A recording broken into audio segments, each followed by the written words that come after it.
नमस्कार दोस्तों, आप सभी का बहुत बहुत स्वागत है आपके अपने ऑनलाइन इंस्टीट्यूट निशांत ज्ञान के यूट्यूब प्लेटफॉर्म पर। देश के भावी कर्णधारों का मैं स्वागत करता हूं, अभिनंदन करता हूं आज के अपने इस वीडियो पर। मित्रों, आप सभी लोग जानते हैं कि हम लगातार आपके सहयोग के लिए लगातार वीडियोज प्रोवाइड कर रहे हैं और आप लोगों का सपोर्ट मिल रहा है तो मेरा भी उत्साह बढ़ता है कि हम भी आपके लिए कुछ अलग ज़रूर करेंगे। आने वाले समय में कुछ अलग तो मैं करूँगा ही, लेकिन इसके साथ साथ इस प्रशिक्षण के दरमियान मैं आपके साथ रहूँगा। और उसी कड़ी में आज हम जो है कुछ आपके प्रश्न हैं जो दिन भर में पूछे गए हैं, उन प्रश्नों को आपके सामने हम डिस्कस करने वाले हैं जिस प्रश्नों को आपने कमेंट के माध्यम से हमसे पूछा था। ठीक है, आइए चलिए, सबसे बड़ा जो मुद्दा था वो था आयु से संबंधित परेशानी। ज़्यादातर मित्रों का कमेंट आ रहा था, भैया हमारा एज जो है 18 साल से ऊपर है, लेकिन अभी हमारा जो रजिस्ट्रेशन है नहीं हो पा रहा था।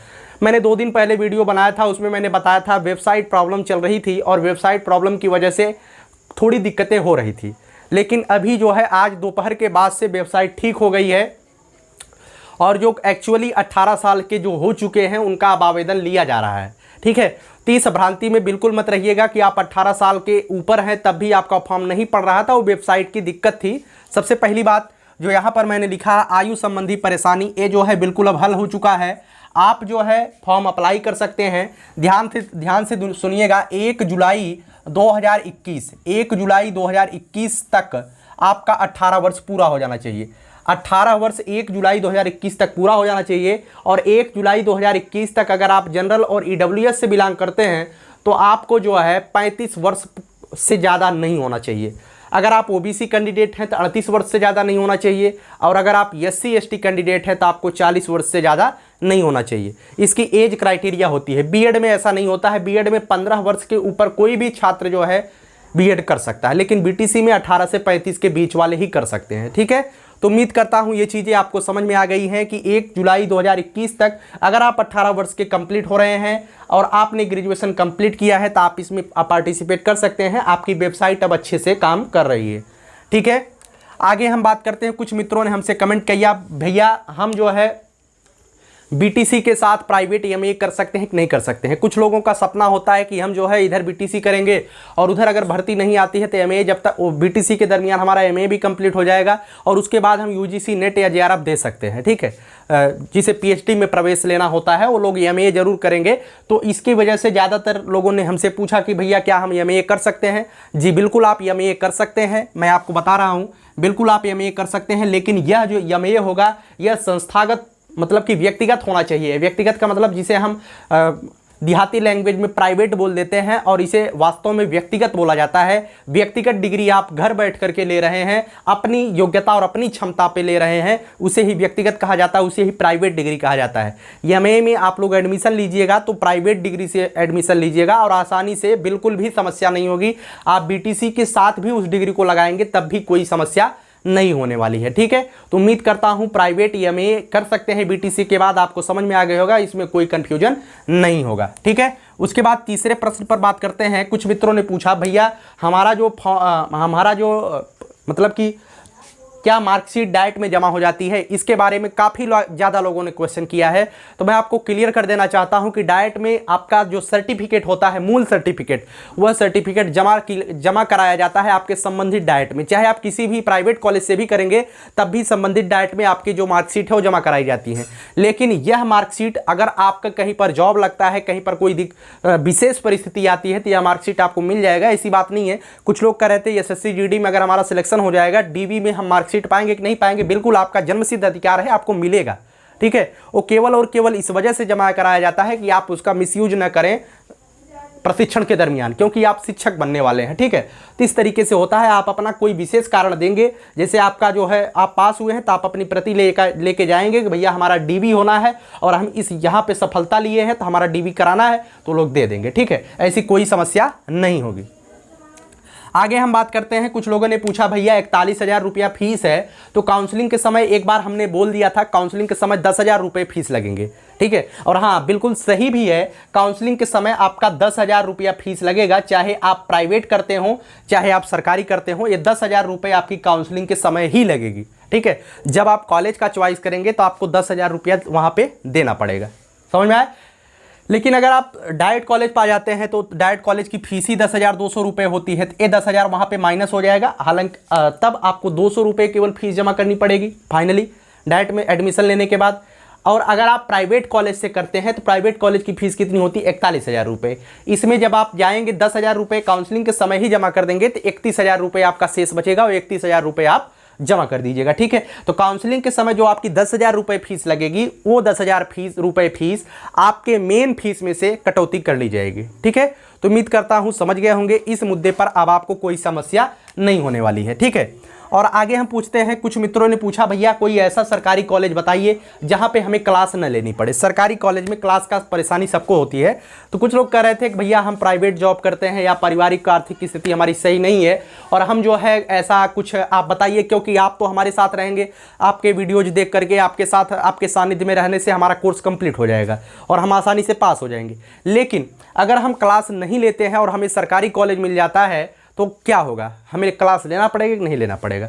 बिल्कुल, यहाँ पे मैं आपको बता देना चाहता हूँ, प्रत्येक डाइट कॉलेज में आपको क्लास लेना ही पड़ेगा। इसमें कोई भी मतलब कि कोई कटौती नहीं आप कर सकते। 75% आपका उपस्थिति अनिवार्य होता है, तभी आप परीक्षा दे पाएंगे। अगर आपको क्लास नहीं लेना है तो यहाँ पे बोलना नहीं चाहिए, लेकिन मैं कह दे रहा हूँ कि अगर आपको करना है तो आप प्राइवेट कॉलेज से देखिएगा, अपने जो निजी बातें हैं वहाँ पे शेयर करिएगा। सरकारी कॉलेज में ऐसी कोई समस्या वो नहीं होता है, क्योंकि आप प्रशिक्षण कर रहे हैं और सानिध्य में कर रहे हैं। आपके बगल में ही बीएससी ऑफिस रहेगा, आपके बगल में ही सारी सरकारी कार्यालय होते हैं, तो वहाँ पर आपको दिक्कत होगी अगर आप क्लास नहीं लेंगे, ठीक है। तो इस विषय पर अब आप लोग, ठीक है, चलिए आगे हम बात करते हैं। अब तक कितने फॉर्म पड़े, यहाँ पे मैं बात कर लेता हूँ। अब तक कितने फॉर्म पड़े मित्रों?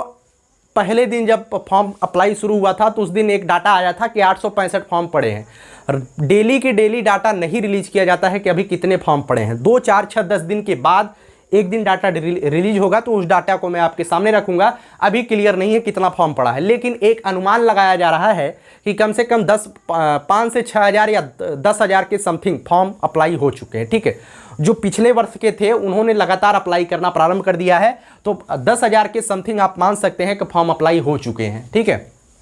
चलिए आगे हम बात करते हैं। कुछ लोगों ने पूछा भैया हम ईडब्ल्यूएस सर्टिफिकेट के हैं, हमारे मतलब हम जनरल कैंडिडेट हैं और हमारे पास ईडब्ल्यूएस सर्टिफिकेट भी है, क्या हमारा 45% पर हो जाएगा? तो मैं आपको स्पष्ट कर देना चाहता हूं कि ईडब्ल्यूएस में 10% आरक्षण आपको सीटों का भले मिलेगा, लेकिन इसमें आयु का आरक्षण नहीं मिलेगा। अर्थात आप 35 जनरल की ही तरह आयु की गणना होगी और ना ही आपको शैक्षिक योग्यता में डिफरेंस देखने को मिलेगा। केवल और केवल आपके लिए 10% आरक्षण दिया गया है, एज रिलैक्सेशन नहीं मिलेगा और ना ही इस परसेंटेज में कमी की जाएगी, ठीक है। जनरल और ईडब्ल्यूएस दोनों के लिए 50% अनिवार्य है। ग्रेजुएशन में अगर 50% से कम है तो आप नहीं कर सकते हैं। और एक बार पुनः मैं बताना चाहूँगा, आप चाहे ओबीसी हो, चाहे एससी हो, चाहे एसटी हो, सबके लिए 45% चाहिए। कितना चाहिए? 45% चाहिए। एससी, एसटी, ओबीसी तीनों के लिए 45% चाहिए। जनरल कैंडिडेट के लिए 50% चाहिए, ठीक है। अगर आप दिव्यांगता श्रेणी से बिलोंग करते हैं या दिव्यांगता सर्टिफिकेट आप बनवाए हैं तो भी आपको 45% चाहिए। 50% वाला तब क्वेरी नहीं रहेगा, ठीक है। आपको 5% की छूट दी जाएगी। और कुछ लोगों ने कहा भैया मेरे पिताजी जो है आर्मी में है, मेरे पिताजी आर्मी में है, तो क्या मुझे एक्स सर्विसमैन का दर्जा मिलेगा? जी बिल्कुल आपको नहीं मिल पाएगा, क्योंकि एक्स सर्विसमैन का दर्जा उसी व्यक्ति को दिया जाएगा जो सेना में काम कर रहा है। अगर आप सेना में जो सिपाही होते हैं, जो जाबाज होते हैं, उनके पुत्र हैं, तब आपको एक्स सर्विसमैन का दर्जा नहीं मिलेगा। आपके पिताजी अगर करना चाहते हैं, जो एक्स सर्विसमैन हैं वही कर सकते हैं। कुछ लोग, हालांकि हमारे मतलब मित्र भी है जो एक्स सर्विसमैन है, वो लगातार हमसे कमेंट कर रहे हैं, तो बिल्कुल आप कर सकते हैं, लेकिन आपके बच्चे नहीं कर सकते। आपके नाम पर केवल एक्स सर्विसमैन की जो छूट होगी वो आप ही पाएंगे, आपके बच्चे नहीं पाएंगे, ठीक है। चलिए आगे हम बात करते हैं। कुछ लोगों ने हमसे लगातार इस बात में कमेंट किया कि मार्कशीट नंबर की जगह मैंने सीरियल नंबर डाल दिया है। मैंने एक बार बताया था कि मार्कशीट होती है, मार्कशीट के एक कोने पर, मार्कशीट के कोने पर जो लाल लाल सफ़ेद सफ़ेद बड़े अंक में लिखा रहता है उसे हम सीरियल नंबर कहते हैं, उसे प्रमाण पत्र संख्या नहीं कहते हैं। जो प्रमाण पत्र संख्या होता है वो आपके रोल नंबर के साइड में लिखा रहता है, छोटा सा, जहाँ से आपका नाम शुरू होता है कि प्रमाणित किया जाता है कि फला नाम, फला पिता का नाम, रोल नंबर इतना, प्रमाण पत्र संख्या इतनी, वहाँ पे प्रमाण पत्र संख्या लिखी होती है, वही प्रमाण पत्र संख्या आपको डालनी होती है। तो अगर आपने ध्यान से वीडियो नहीं देखा तो आपने सीरियल नंबर डाल दिया, तो चलिए अगर आपने एक बार गलती कर दी तो उस गलती को सुधारा भी नहीं जा सकता है, ठीक है।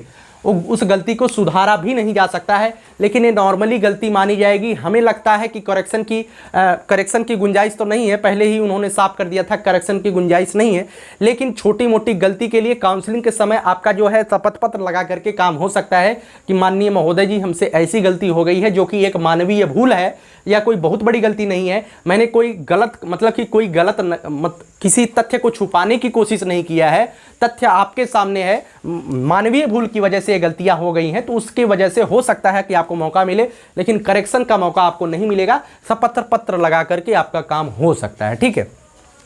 तो उम्मीद करता हूं सारी चीज़ें आपको समझ में आ गई है। और कुछ लोग अभी तक इस चक्कर में पड़े हुए हैं बीएड बीटीसी के चक्कर में, ठीक है। तो मित्रों, जितने भी लोग अभी भी इस भ्रम में जी रहे हैं कि हमें बीएड करना चाहिए कि बीटीसी करना चाहिए, तब अगर आप अभी तक भ्रम में हैं तो लगता है कि आपने निशांत ज्ञान को अभी आज ही देखा है। हमने इस चीज़ को काफ़ी पहले क्लियर कर दिया था कि आपको करना क्या चाहिए। अगर आपका उद्देश्य साफ है कि मुझे सरकारी नौकरी ही चाहिए और प्राथमिक शिक्षक ही बनना है, तो मेरे हिसाब से लोग कुछ भी कहें, डीएलएड बेस्ट है, ठीक है। कुछ लोग कहेंगे कि बेरोजगारी का दौर है, भर्तियां आती नहीं हैं। आपसे मैं पूछना चाहता हूं कि अगर आप लोग कोई कोर्स करेंगे ही नहीं तो आगे आने वाले समय में कैसे आप खड़े होंगे कि मैंने किया है। कोई आपके पास प्रशिक्षण नहीं होगा तो कैसे आप खड़े हो पाएंगे, ठीक है। तो कहीं ना कहीं आपके पास एक प्रशिक्षण जरूरी होता है, चाहे वो बीएड का प्रशिक्षण हो, चाहे वो डीएलएड का प्रशिक्षण हो। आप कुछ भी कर सकते हैं, इसमें कोई संशय नहीं है। अभी मैं बात करूं तो बीएड को भी उत्तर प्रदेश से इतने जल्दी बाहर नहीं किया जा सकता है, क्योंकि अब आगे सरकार कैसी बनती है कैसे होती है भविष्य के गर्त में है, लेकिन इतने जल्दी कोई बाहर नहीं कर पाएगा, ये भी बात है। और डीएलएड की बात करूं तो डीएलएड की जो मान्यता है प्राइमरी के लिए, वो आगामी चाहे जितने वर्ष बीत जाएं, आपकी योग्यता, आपकी जो गरिमा है डीएलएड की, प्राथमिक के लिए जूनियर, प्राथमिक और जूनियर के लिए डीएलएड को बनाया गया है, तो 1 से 8 तक आप टीचर थे, टीचर हैं और टीचर रहेंगे। इसमें कोई संशय नहीं है, कोई समस्या नहीं है। तो उम्मीद करता हूं सारी चीज़ें आपको स्पष्ट हो गई है। और कोई समस्या होती है तो आप सभी लोग कमेंट करिएगा कमेंट बॉक्स में। और अगर आपको मुझसे कोई ईमेल करना है तो निशांत ज्ञान, मैं फिर से दे रहा हूँ, निशांत ज्ञान, निशांत GYAN 2001@gmail.com, ठीक है। यहाँ पे कहीं पर मतलब कि कॉमा स्लैश नहीं है, निशांत ज्ञान डायरेक्टली लिखा गया है, NISHANTGYAN@2001@gmail.com। यहाँ पे आप ईमेल कर सकते हैं। और अगर आपको हमें इंस्टाग्राम पे हमें फॉलो नहीं किया है, फॉलो कर सकते हैं। यहाँ पे जो इंस्टाग्राम का लिंक तो मैं नहीं दे रहा हूँ, लेकिन आप इंस्टाग्राम पे NITIN सब छोटे लेटर में है, नितिन UPADHYAY, नितिन उपाध्याय 817 यहाँ पे बिल्कुल भी कहीं पर कामा और स्लैश नहीं है। इस पर आप हमें फॉलो भी कर सकते हैं, यहाँ पे फॉलो करिए। और आप कोई सवाल आपका होता है, पर्सनली आप हमसे पूछना चाहते हैं, जो पब्लिकली आप कमेंट नहीं कर सकते हैं, वहाँ भी आप कमेंट कर सकते हैं, मैं आपका जवाब जरूर दूंगा। और कोई भी समस्या होती है तो आप लोग कमेंट जरूर करिएगा। मैं हमेशा कहता हूँ कि मैं आप लोगों के लिए आया हूं, तो आपके कमेंट का जवाब देना भी मेरा रिस्पॉन्सिबिलिटी बनता है। कुछ लोग कहते हैं कि आप बोलते ज़्यादा हैं और बताते कम हैं। आपसे ऐसा आत्मीय संबंध है कि मुझे बोलना ज़्यादा पड़ता है, ठीक है। मैटर भले आपको कम मिलता है, लेकिन आपके आत्मीय संबंध होने के नाते इतना ज़्यादा बोल देता हूँ, नहीं तो मैं भी 2 मिनट के वीडियो में फुर्सत पा सकता हूँ, ठीक है। वीडियो पसंद आती है तो मैं आपको कहूँगा एक बार लाइक ज़रूर कर दीजिएगा अगर मैं आपके लिए काम कर रहा हूँ। और इस चैनल को ज़्यादा से ज़्यादा बच्चों तक शेयर करिए, क्योंकि 2021 बैच के हित के लिए अगर कोई चैनल उठेगा, आगे आने वाले समय में कोई परिवार बनेगा तो निशांत ज्ञान ही बनेगा।